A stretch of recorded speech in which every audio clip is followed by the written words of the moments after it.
ગુજરાતની અંદર હાલ ધોરણ 10 અને ધોરણ 12ની પરીક્ષા ચાલી રહી છે અને એ દરમિયાન કોલેજની પણ પરીક્ષા લેવાઈ રહી છે. પણ સવાલ એ છે કે જો આ પરીક્ષાની અંદર ગેરરીતિ થાય તો જવાબદાર કોણ આમનો જે ભાર છે તે પોતાના ઉપર લેશે? સવાલ અહીંયા અનેક છે, પણ અહીંયા એક ઘટના એવી સામે આવી છે કે કોલેજની પરીક્ષા દરમિયાન ચોરી થતી હોય છે, આપણે એવું સાંભળ્યું છે, પરંતુ તેમાં મોબાઈલ લઈ જવામાં આવે છે, મોબાઈલ દ્વારા રીલ્સ ઉતારવામાં આવે છે. આવું બધું પણ આપણે અત્યારે જોઈ રહ્યા છીએ. નમસ્કાર, નિર્ભય ન્યૂઝ સાથે હું છું રિદ્ધિ. કોલેજની ચાલુ પરીક્ષાની અંદર આપણે હંમેશા જોયું છે કે કોઈ પણ પરીક્ષા કેમ ન હોય તો આપણને મોબાઈલ લઈ જવાની છૂટ નથી મળતી, પણ તેમ છતાં મોબાઈલ અંદર લઈ જવામાં આવે છે, મોબાઈલમાંથી રીલ્સ બનાવવામાં આવે છે અને એમની સાથે ચાલુ પરીક્ષા દરમિયાન ઇન્સ્ટાગ્રામમાં રીલ પણ બનાવી અને બિંદાસ અપલોડ પણ કરવામાં આવે છે. આ કોઈ કોલેજની બેદરકારી કે લાપરવાહી નથી. વિદ્યાર્થીઓનું સારું રિઝલ્ટ આવે, આવનાર વર્ષમાં વધારે વિદ્યાર્થીઓ એડમિશન લે, એ માટે ક્યાંક એવું લાગે છે કે આવી બધી જે કોલેજો છે તેમાં આવું ચાલ્યા કરે છે. ચાલુ પરીક્ષામાં બેફામ ચોરી અને ગેરરીતિ ચાલે છે.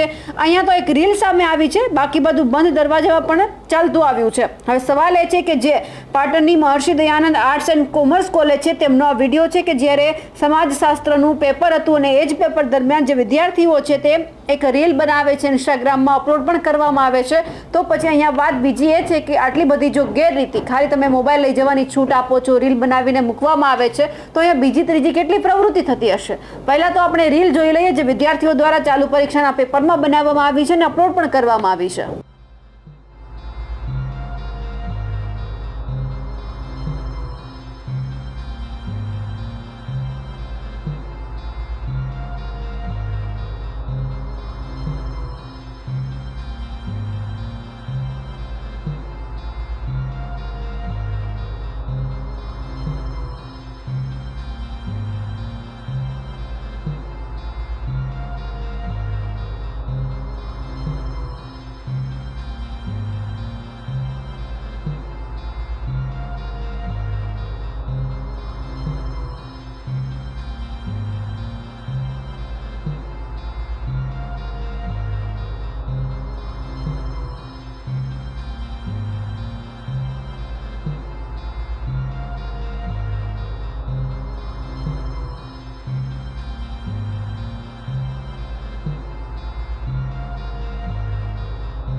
હવે એ જોવાનું રહ્યું કે શિક્ષણ વિભાગ આમાં શું કરે છે. આ વિડીયો તો એમના સુધી પણ પહોંચ્યો હશે, કારણ કે જે આ વિડીયો છે તે અવારનવાર વાયરલ થઈ રહ્યો છે.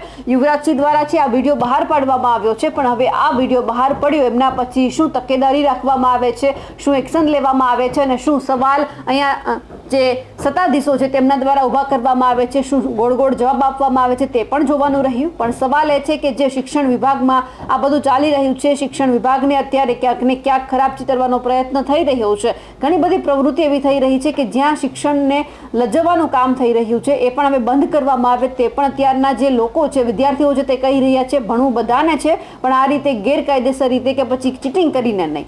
હવે જે રીતે આ રીલ વાયરલ થઈ છે તેમને લઈને આપનું શું કહેવું છે કમેન્ટ કરીને ચોક્કસથી જણાવજો. સાથે જ અમારી નિર્ભય ન્યૂઝ ચેનલને લાઇક, શેર અને સબસ્ક્રાઇબ કરવાનું ભૂલશો નહીં. નમસ્કાર.